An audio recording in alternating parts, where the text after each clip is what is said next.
ಅದು ಯಾರಪ್ಪ ಅವನು ಅಧಿಕಾರಿ ಈ ಖಾತಾ ಮಾಡುವುದಕ್ಕೆ 10,000 ಕೇಳಿದ್ದಾರೆ, ನನ್ನ ಬಗ್ಗೆ ಅದ್ರ ಬಗ್ಗೆ ಪಟ್ಟಿ ಕೊಡಿ, ಐ ವಿಲ್ ಸಿ. ಅವರ ಡೈಲಾಗ್ ಇದು. ಸಂಜೆ ಒಳಗಡೆ ಆ ಕಮಿಷನರ್ ಇರಲ್ಲ, ಅವರು ಡೈಲಾಗ್ ಕೊಡ್ತಿದ್ದಾರೆ. ಅಧ್ಯಕ್ಷ, ಇದು ನೀವು ನಿಮ್ಮ ದಾಖಲೆಗಳನ್ನ ನಾನು ತಗೊಂಡಿದ್ದೀನಿ, ನಿಮ್ ದಾಖಲೆ ಇದು ಇಟ್ಟಿರ್ತೀನಿ ಪಕ್ಕಕ್ಕಿದು. ಅಪ್ಲಿಕೇಶನ್ ಇಲ್ಲ ಇದೆ, ಈ ಖಾತಾಗ ಅಪ್ಲೈ ಮಾಡೋ ಅಪ್ಲಿಕೇಶನ್, ಅದು ಅಪ್ಲಿಕೇಶನ್ ಮಾಡಿದ್ದಾರೆ. ಅದಾದ್ಮೇಲೆ ಅವರು ರಮೇಶ್ ಅಂತ BBMP ಅಧಿಕಾರಿ ರಿಜೆಕ್ಟ್ ಆಗ್ತೈತೆ. ರಮೇಶ್ ಅವ್ರು ಹೇಳ್ತಾರೆ, ನೋಡಪ್ಪ ಇದು ಬಿ ಖಾತಾ, BDS ಸೈಟು ಬಿ ಖಾತಾ, ರೆವಿನ್ಯೂ ಸೈಟ್ ಎ ಖಾತಾ.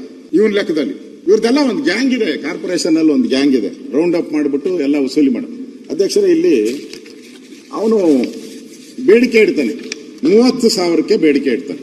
30,000 ನಿಮ್ಮ ಏರಿಯಾ ಅಲ್ಲ ಇದು? ಏನಾನ ಇರಲಿ, ನೀವು ತಗೊಬೇಕಲ್ಲ. ಮೇಲೆ ಯಾರೋ ಕಾಕಾ ಪುಡಿಯವ್ರನ್ನ ಆದ್ರೆ ಆಗಲ್ಲ, ನಾನು ಅದಕ್ಕೆಲ್ಲ ಒಪ್ಪಲ್ಲ. ಯಾರೋ ನೀರ್ ಗಂಟಿನ ಅಲ್ಲಿ ಯಾವ್ದೋ ಹೋಗಿ ನಾನು ಆರೋಗ್ಯ ಇಲಾಖೆ ಹಿಡ್ದಾಕಿದ್ಕ ನಾನು ಬಂದು ಅವ್ರು ಹೇಳ್ದ DC ಮಾಡ್ಬಿಡ್ತೀನಿ ಸಸ್ಪೆಂಡ್ ಅಂತ. ನಾನು ಮನೆಗೆ ಬಂದು ನೋಡ್ತೀನಿ, ಆ ನೀರ್ ಗಂಟಿನ ಸಸ್ಪೆಂಡ್ ಮಾಡವ್ರೆ. ಅವ್ನು ಕ್ಯಾಶುಯಲ್ ಲೇಬರು, 5,000 ಸಂಬಳ ಕೆಲಸ ಮಾಡೋರು ಹೇಳ್ತಾನೆ. ಅಧಿಕಾರಿ ನೀವು ಸವಾಲ್ ಹಾಕಿದ್ರಲ್ಲ, ಯಾರು ಲಂಚ ಕೊಡೋನು ಯಾವನಿದಾನೆ, ನೀವು ಸುಳ್ಳು ಹೇಳ್ತಾ ಇದ್ದೀರಾ ಅಂತ ಹೇಳಿದ್ರು ನನಗೆ. ನೋಡಿ, Ramesh Babu transaction successful. Transfer ಹೆಂಗ್ ಮಾಡಿದ್ದಾರೆ? Phone pay 15,000 transaction successful. Transfer detail, phone number, ಇದು ಬ್ಯಾಂಕ್ ನಂಬರ್ ಎಲ್ಲ ಇದೆ ನೋಡಿ. ನೀವು ಸವಾಲ್ ಹಾಕಿದ್ರಲ್ಲ ನನಗೆ, ಯಾವನ್ 10,000, ಇದು 15,000. ಈಗ ಏನ್ ಹೇಳ್ತೀರಾ ನೀವು? ಇಲ್ಲಿ ಕೊಟ್ಟಿದ್ದೀನಿ. ಅವ್ನು ಕೇಳ್ಬೋದು DK ಶಿವಕುಮಾರ್ ಅವರು. ಅವ್ನು 30,000 ಕೇಳಿದ್ನಲ್ಲ, ನೀನ್ 15,000 ಕೊಡ್ತೀಯ ಅಂತ ಹೇಳಿ ಅವ್ನು ಮಾಡ್ತೀನಿ ಅಂತ ಹೇಳ್ದ. ಆಮೇಲೆ ಅವನು ಅಪ್ಲೈ ಮಾಡಿದ್ಮೇಲೆ ಇವನು ಅಪ್ರೂವ್ ಮಾಡ್ಬಿಟ್ಟ. ಯಾರು? RO ಅಪ್ರೂವ್ ಮಾಡ್ಬಿಟ್ಟ, ಅದನ್ನ ರೆವಿನ್ಯೂ ಅಧಿಕಾರಿ ಅಪ್ರೂವ್ ಮಾಡ್ಬಿಟ್ಟು ಮೇಲೆ ಕಳಿಸ್ಬಿಟ್ಟ.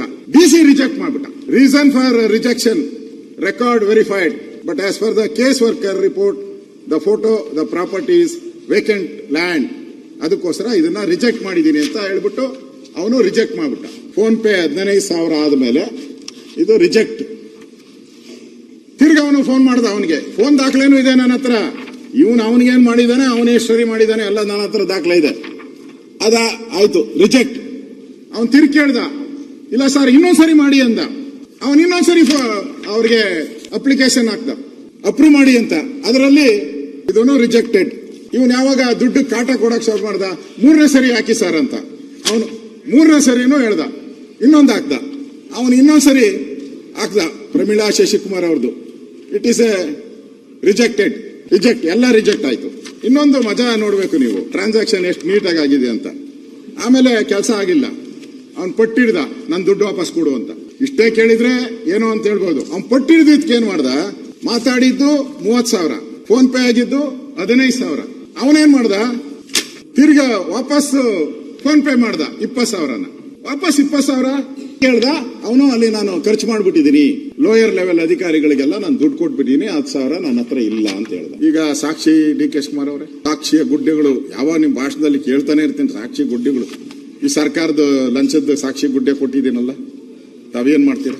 ಕನ್ಸ್ಯೂಮರ್ ಕೋರ್ಟ್ಗೆ ಹೋಗ್ತಾನೆ ಅವನು, ಇಷ್ಟಕ್ಕೆ ಬಿಟ್ಟಿಲ್ಲ, ಕನ್ಸ್ಯೂಮರ್ ಕೋರ್ಟ್ಗೆ ಹೋಗ್ತಾನೆ. ಅದು ನನ್ನ ಹತ್ರ ಹಿಂಗೆ ಲಂಚ ತಗೊಂಡು ಹಿಂಗೆ ಖಾತೆ ಮಾಡ್ಲಿಲ್ಲ ಅಂತ, ಅಲ್ಲೂ ನ್ಯಾಯ ಸಿಕ್ಕಿಲ್ಲ ಅವನಿಗೆ. ನೀವು ಹೇಳ್ಬೋದು, ಉತ್ತರದಲ್ಲಿ ಹೇಳ್ತಾರೆ ರಾಯರೆಡ್ಡಿ ಅವರೇ, DK ಶಿವಕುಮಾರ್ ಉತ್ತರದಲ್ಲಿ ಹೇಳ್ತಾರೆ, ನಾವು ಒಂದು ಫೋನ್ ನಂಬರ್ ಕೊಟ್ಟಿದ್ದೀರಲ್ಲ, ಏತನ ಈ ತರ ಆದಾಗ ನಾನಿದ್ದೀನಿ, I am with you help ಲೈನ್ಗೂ ಫೋನ್ ಹಾಕಿದ್ರೆ 4 ಸರಿ. Your call is attended, sent to concern officer. ಲಂಚದ ಸಾಕ್ಷಿಗಳು ನೀವು ಹೇಳಿ. ಇವಾಗ ಲಂಚ ಇಲ್ಲ, ಈ ಖಾತೆಯಲ್ಲಿ ಲಂಚ ಇಲ್ಲ ಅಂದ್ರೆ ದಾಖಲೆಗಳು ಕೊಟ್ಟಿದ್ದೀವಿ. ಇದನ್ನ ನಾವು ಇಡೀ ರಾಜ್ಯದಲ್ಲಿ ಕೊಡ್ತೀನಿ. ನಾನು ಇಡೀ ರಾಜ್ಯದಲ್ಲಿ, ನಿಮ್ ಕನಕಪುರದಲ್ಲೂ ಐತೆ.